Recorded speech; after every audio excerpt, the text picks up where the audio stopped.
আসসালামু আলাইকুম রহমতুল্লাহ। আজকে 16ই ডিসেম্বর 2025 মহান বিজয় দিবস।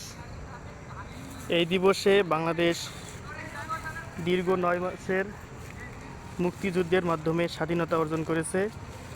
স্বাধীনতা অর্জন না, বিজয় অর্জন করেছে। এই বিজয়কে স্মরণীয় রাখতে আমরা বলতে মোস্তাফিজ, এই আতিক ভাই, আরিফুল একটু দেখো। হ্যাঁ হ্যাঁ, আমরা একটা মহৎ কাজের মাধ্যমে বিজয়কে স্মরণীয় রাখতে চাই। তা হলো বৃক্ষরোপণ। একটি বট বৃক্ষের চারাকে আমরা রোপণের মাধ্যমে এই বিজয়কে স্মরণীয় রাখতে চাই।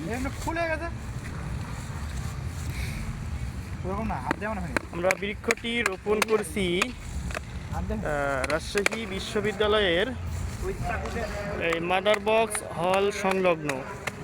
এই মাদার বক্স হল, এটা দেখতে পাচ্ছি টাওয়ার, অর্থাৎ ডাইনিং, ক্যান্টিন বা খেলার রুম এর পাশেই। ওই সামনে যা দেখতে পাচ্ছি ওটা হচ্ছে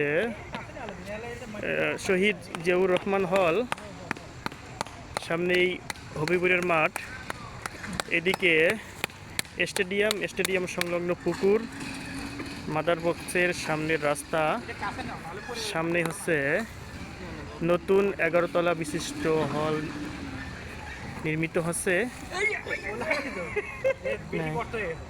আচ্ছা আচ্ছা, সমস্যা নেই, আস্তে করে দিও। বিসমিল্লাহির রহমানির রহিম। বিসমিল্লাহির রহমানির রহিম। গর্ত মানে বেশি হয়ে গেছে গো ভাই, সমস্যা নাই, গর্ত বেশি হলেও সমস্যা হবে না। যদি ইটের খোয়া পাই, আমরা ইটের খোয়াগুলো একটু ফেলে দেই। কোটি অ্যাবসেন্ট না। আপনার কোন জানি ভাই এসে তো কই কই গাছ মাটি দিতে? কে গাছ মাটি দেওয়া না, মানে একটা মহৎ কাজ। তো এই সঙ্গে একটা হাদিস মনে পড়লো আরিফুল। আমরা তো মাদ্রাসায় পড়ছিলাম, অর্থাৎ দাখিল ভাইও তো মনে হয় মাদ্রাসার ছাত্র নাকি ভাই?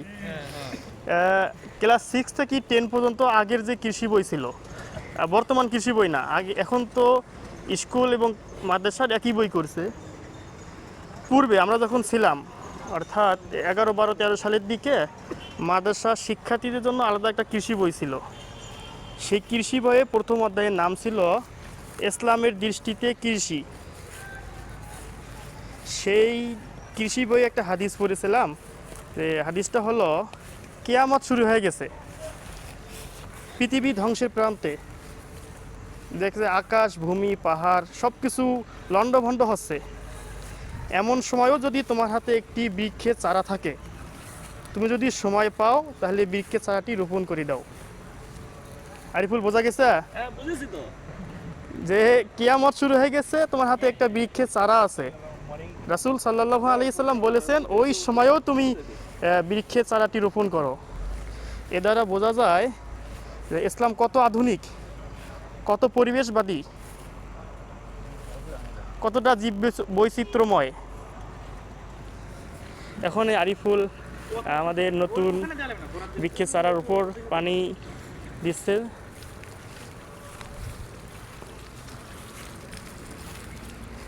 ইনশাআল্লাহ আমরা দীর্ঘ বছর পর যদি বেঁচে থাকি, 10, 15, 20, 50 বছর পর পরিবার পরিজন সহ এসে এই বৃক্ষ নতুন রূপে দেখে যাব ইনশাআল্লাহ।